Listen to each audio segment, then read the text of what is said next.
Yeah, we left off on page 17. Zion. Tov lahakbid meditilos yadayim shachris chodor mamak meditilos yadayim d'suga. We said there are many things that if you don't meet certain criteria for washing for bread, it's not a valid washing. We said koach gabro. The force that comes upon your hand has to come from human initiative. We said, let's say, Jeff, a force of just running with water, right? You put your hand under it, it's not valid. Because it naturally runs. It has to be put, and it has to be human initiative. See, what about if the monkey washes here? You train a monkey to wash your hands. Is it valid? It's not called gabra. It's the human being. It's not. L'chatchila, when you wash in the morning, it should also be called gabra. You shouldn't put just the faucet on, put your hands on under the faucet 3 times. You should put it on and off. So each gush is considered koach gabra. You speak? They legislate this for washing bread, koach gabra. That's the way they could be, because by the keel it's called gabra. Yeah, right. One second. What? No, it's not so simple. You need a kli. The force of the dievit's a kli. Okay, hago miuein a ma'akev lo kli. He says we'll call it gabra. These are the things that a ma'akev, which interfere and don't allow it to be valid for washing for bread. Ein a ma'akev if one doesn't have a kli. We'll call it gabra shadvorim ha'poslim v'netilus asuda. Let's say we said the water is not potable for an animal, right? It's not fit for an animal. It's not valid for bread when you wash for bread. So the water you use in the morning should also be potable water for an animal. What about if you want to use salt water, ocean water? Negelvas, it's 100% okay. One has no choice. For bread, it's not valid. So we said you have to be totally hands. For bread, you'll have to put your hands in the ocean. If you put it in a vessel, washed like you wash your bread, it's not a valid wash. It would be a bracha l'hatola.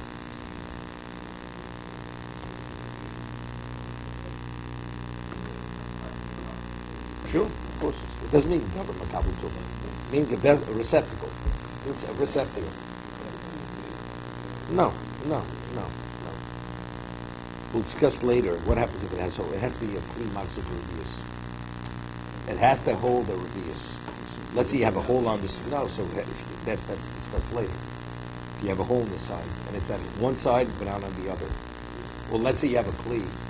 It's interesting. We discussed this many years ago. I've learned this many years. If you have, let's say, an earthenware vessel, and you have a crack on the top, just in the top. So if you measure from the bottom of that crack to the bottom, you have more than revius. But ultimately, what's going to happen? It's going to crack all the way down. It's not valid. What about if it's made of iron and you have it's cut? If it's iron, it's not going to break all the way down to the bottom. But if it's made of plaster or earthenware, something like that, because we say something that's meant to ultimately crack, we see it already as if it's totally cracked all the way to the bottom. So it loses the status. It's not valid. Okay? But for negelas, it's not a problem. It would be okay, because you don't even need a kli. You just have to wash your hands with a sufficient amount of water. That's it. That's all you need. Zion.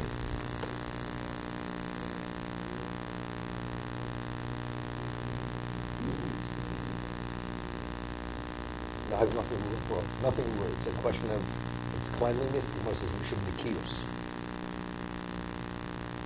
So what is the kli? So we discussed that. It's a ritual similar to truma. You wash the many vegetables. I'm asking. Yeah. Who says?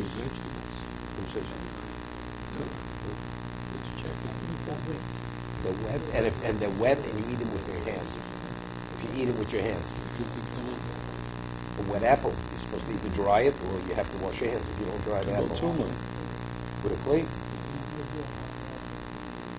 Saying if you'd have to wash with wet fruits or vegetables, it would be with a kli.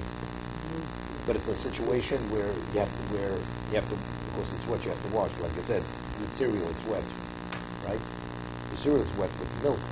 You don't wash before you eat cereal, right? If you eat a wet apple, because the one your hands don't come in contact with the cereal. But the fruit, when you eat it, or the vegetable, person will buy, Louis Sargis to buy, a nickel a pickle. It's about 50 cents at least. But that's without tax. So at one time, people would buy a pickle from Gus's Pickles. It used to be Hollander's Pickles. So you'd have to wash. And people would eat it on the street. Wax paper. Okay, Eino Ma'akev. Rotze Lomed Di'evet Linyan Abrocho. Yuchel Vorach Al Til Sinai. Even it's a valid washing, and not only you can even say Al Til Sinai. Or Afil Lechatchila Hechad Di'ev Shebin Yinacher. One person has no choice. The only water available is water which is not potable water. Lechatchila, you can use that water to wash. But if you're able to meet all the criteria of washing for bread, of course you should. You have the kli available. Lo kli, here. What if the kli is not whole? It's cracked, in case we spoke about. Even though it's perforated, has a hole in it. A pump. In Yiddish, a plump. Right? You have to pump it up. And as you pump it up, it comes out, it gushes out. Even though once the water starts flowing, it flows, right? The first gush, yes, but you have to put your hand up 3 times. So, it's fine.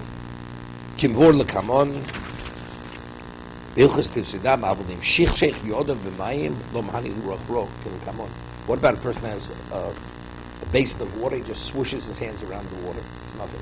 Not only that, you're swishing the water. It's a basin. It's on the second. Once you put your hands in that water, you've contaminated the water. So if you want to put your hands in the water a second time, it's water already which is contaminated. No, I'm talking for Nistil Sudan in the morning. Ruach Ruach. The water's ready. So it's an interesting question. Let's say you put your hands in the first time, and then afterwards you take the water and put it in a vessel and you pour it on your hands. Is it a valid washing? It may be valid. I'm not sure. I'm not sure. Even though the water has ruach ra, it's still water. Water has the ability to take off ruach ra, even though it has ruach ra in it. I'm not sure. I mean, logically I would say not, but I'm not sure. Because that's first has to be poured on your hands. Yeah. Okay, let's see Ches. Good. Not always I can take it plastic cup or something like that. So when I say a broker, you can go and there's the water in that kind of sensor. It's not even a problem. I don't even open and close it. Sensor one, sensor two. Would be good. Would be good because when you put your hand under that sensor, you're activating it. Your hand, like if you put on a switch, right? Are you creating electricity? You're doing an action which activates a system. So for Shabbos, that's considered you violated Shabbos. You did the malacha. So the same thing. Okay, Nachi. Okay.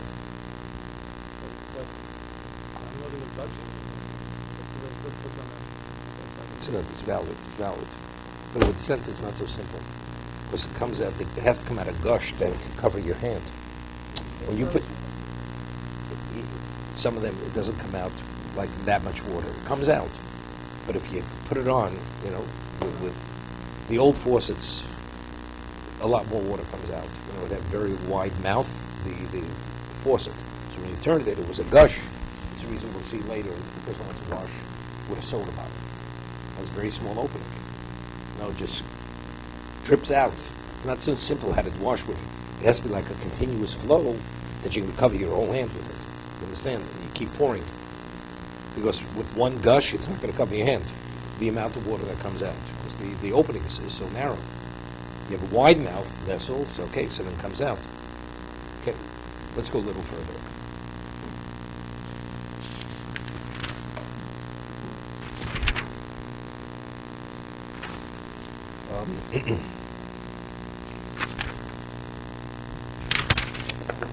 Netilas Yodaim Shachinot Lagabi Karka is important. You don't wash on the ground because we said the water is contaminated. So you don't want to wash in a place where people are going to walk, are going to be exposed to that water. Right? That water is full of infectious waste, spiritually speaking. Water in the morning, negovasa water, where the water is. Agave karka elatocha kli. You should wash into a vessel. So we wash the vessel, you can pour it out, so you take it and you transport it, you pour it out somewhere people there. It's not, people won't be exposed to it. Afil agave ksovim also. Even if they're, let's say, they're twigs, straw. So it's not a puddle, but still, Kli tov cheniach shnei kelim rashosov. He says, before you go to sleep, you should put 2 vessels near your head. So otherwise, if you have to get out of bed, you have to walk. Echad moli v'echad reiko. One's a full vessel, and one's an empty vessel. You pour from one into the other to be able to accumulate it. It's interesting. It's Svarim. You see, it says you should put it by Murashoso, near your head, the head of the bed. It's on the floor next to the head of the bed. One at the foot of the bed. It's cited, I saw it, certain Svarim, that some makbid negalasa. It says you're not supposed to walk until you remove this contaminated spirit. What about to either put your feet on the ground? Your feet should lean into the ground. Shouldn't touch the floor. Some people, they wash, they just lean over the side of the bed and they wash and then they get out of bed. To that degree. So then it would make sense. It's Marashoso. Because otherwise, you don't walk. You sit up on the side of the bed, let's say you put it in the middle of the bed, halfway down. You sit up, there, you bend down, you wash your hands. Right? I mean, you wash when you're still in bed, there's going to be a pretty big mess on the floor. Yeah. I'm just saying. Very unhealthy. Mara says even if an animal drinks it, it's dangerous. For an animal, not only a human being. You pour it on the sink, the toilet, whatever it is. That's what you dispose of it. It's detrimental to you. Carrying the raw tumah here.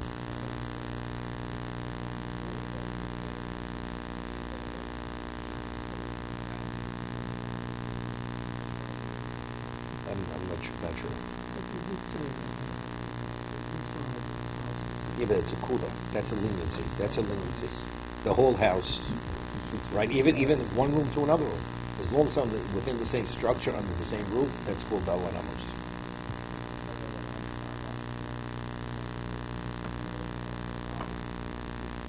No, it doesn't absorb it. You rinse them off, it goes down the sink. Doesn't make a difference. It's interesting. The halacha is by my machroni. The Gemara says my machroni. It's interesting. Why do you wash my machroni? So the Gemara says because of melasthomas. Salt, whatever, becomes embedded in your hand, so you wash my machroni. The Gemara says when you wash my machroni, you should wash it into a cleave. You shouldn't pour it on the ground. Because if you wash it into on the ground, it has a rough tumah. My machroni, even though the reason is for no stomas, but nevertheless, it has to do with, there's a rough tumah in that water. And that water should be disposed of. Same idea, say, even though it's a different type of rough tumah, as I saw, reading a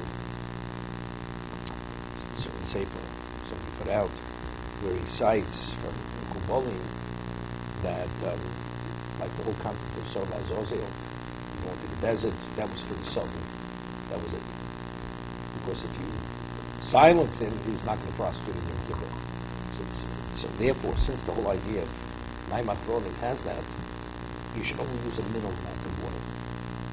My Rishonim, there's no room to it. The water is okay. After you wash your hands, it's just spent water. But the water has no tumah on it. My machroni, the Gemara says, has room tumah. So it has to do with the koach ra, to do with the sun. So therefore, you should try to minimize the amount of water that you use to create less of that, rather than using more water. No, you have to meet a minimal standard. You have to wash minimally up to your knuckles. Minimal up to your knuckles, tips of your fingers. The Mishna Berura says later, according to no one, does it have any value. One second before you ask the question, okay? has no value. Tips, that's where you find people. If they wash my macron at the table, maybe you should remove that vessel from the table, or they cover it. You're in there because why they cover it? Because that water is rough tumor. And then afterwards you pour it out for that reason. The what? Yurieki. Okay. The Yeki speak Afrikaans, I think. It sounds like German a little bit. I know. That's what you say. I knew maybe you'd get distracted. That's it. That's okay. First of all, only Germans don't wash mouth and throat. Yekis. They don't wash their food either. Same it goes hand in hand. Right? No, not really. No, the more clearly says it's because no stomas. So there's an argument. We see there's an argument today that we have no stomas. The salt we have it doesn't come from snow. What do we say? Every salt has a certain chemical element which is the same as no stomas. That's the Machlokes Rishonim. Tosa sheet is it's specifically salt that comes from snow. So today we don't have that salt. Therefore, it's not a concern. You don't have to wash hands. There's no reason to wash my macronim today. But that's not the Gemara. There's ruach tumah. It creates a ruach tumah.